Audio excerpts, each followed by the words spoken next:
Sisodara Adapur group ગ્રામ પંચાયતમાં અરવલ્લી જિલ્લા collector સાહેબશ્રીએ મુલાકાત લીધી અને ગ્રામજનો તેમજ ખેડૂતોને સરકારી યોજનાઓ વિશે માહિતી પૂરી પાડી.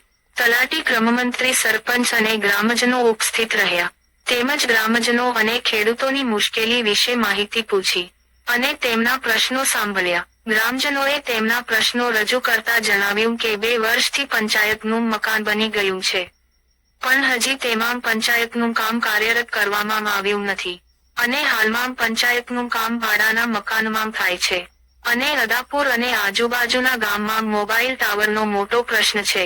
તેથી કોઈ પણ કંપનીનું મોબાઈલમાં નેટવર્ક ચાલતું નથી. તેથી નવું ટાવર ઊભું કરાવવા માટે રજૂઆત કરી. અદાપુરથી મેઘરજ જવા માટે અદાપુરથી લાલપુર સુધી રોડની હાલત ખરાબ હોવાથી વાહન ચાલકોને મુશ્કેલીનો સામનો કરવો પડે છે.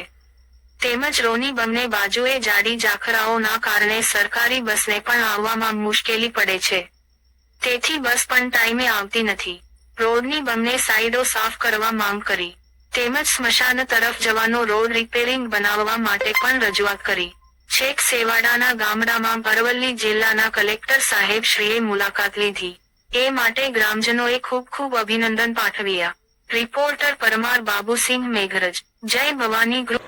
બીજા કોઈ પ્રશ્ન છે?